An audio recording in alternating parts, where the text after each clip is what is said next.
Well, last season, the Celts of St. Thomas came down to San Antonio and took their only ever game here at Paul McGinley Field, 1-0 on a 90th minute winner from Luis Bencomo. This season, they look to repeat the same feat here in conference play. The Celts led by Coach Ian Clearahu in his 4th season. The Tigers led by the mainstay, Coach Paul McGinley, in his 30th. Attack, Downs dispossessed. And plenty forward now for the Celts on the left side. Pauly Castro slips it past Vidalis, but the flag is up. The flag went up early before Pauly Castro took the shot. And I have to say he was onside. Tigers bailed out there. There were a few runners, as you can see, but Pauly Castro was not one that had advanced past rule. He's the one that slid it into the net. And it should be 1-0 to the Celts, but Trinity, the beneficiary there. Time for John Connor Rule, starting today in place of Brady Johnston for the first time this season, after being a mainstay in the 2019 campaign as a first-year player. Jones, again, looks to get around his defender on the inside. He still kept it alive deep in Celt territory. They eventually dig it out. Pauly Castro pressured by Gallant. It's one back by Trinity. Dropped off by Duenas to Downs. And the Tigers with plenty forward here. Matt McCord on the ball. Slips it into Jack Downs now on the right. Comes back to Gallant. Goes inside for Vanderlee. Gets it back. Here's Jones in some space, takes a big first touch, it goes all the way through. And it's put behind for another corner. Trinity will make those substitutions here with 19 to go in the first half. Johnston misjudges it.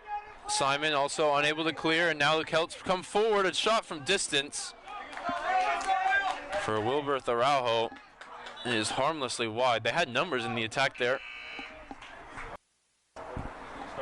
Two squads retake the field here for the second 45 minutes of play after a scoreless first half in which St. Thomas went the closest. They had a ball in the back of the net in the 22nd minute, ruled out for offside. And we got confirmation from the officials over the break that the goal scorer himself was not offside, but another St. Thomas player was deemed to have interfered with the play from an offside position, which may go some way to explaining why the flag did go up in the end. But either way, Tiger fans will not mind, as they could have found themselves behind for the first time at home this season. Instead, they work with a blank slate here in the second 45. Davis able to win it back. Burns at the top of the box, finds Duenas in space, who finds the back of the net.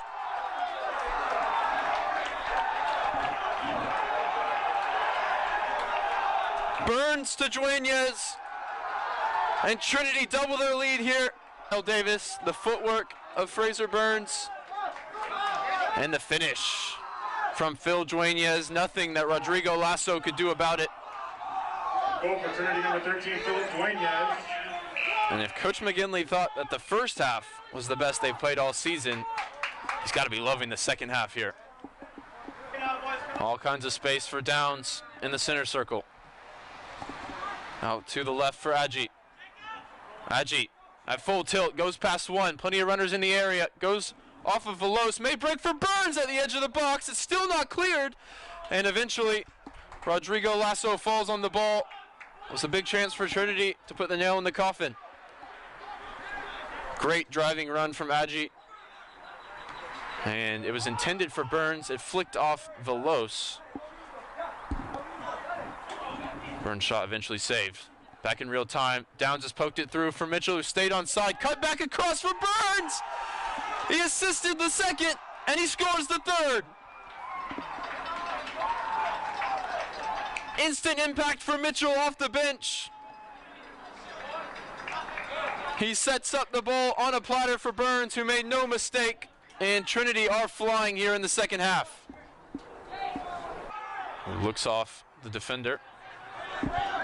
It's actually Tom Holch, who's now playing up alongside Sulaco as a number 9.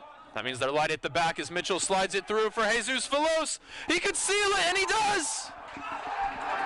The 4th goal for Trinity goes to Jesus Velos. Goal for Trinity number 19, Jesus Velos.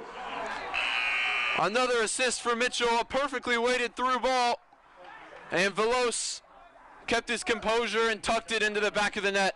Coming on number 18, Wilbert Correjo. Mitchell can't make it stick. McGuire is applying the pressure. McCord makes the interception. Gonzalez with a beautifully weighted ball in behind. Agee with a chance for his first goal at Paul McKinley Field. Trinity's number 5 has number 5. Look at the weight on this pass from Gonzalez. He spotted it. And Agee with the left foot scores his 2nd goal in Tiger colors.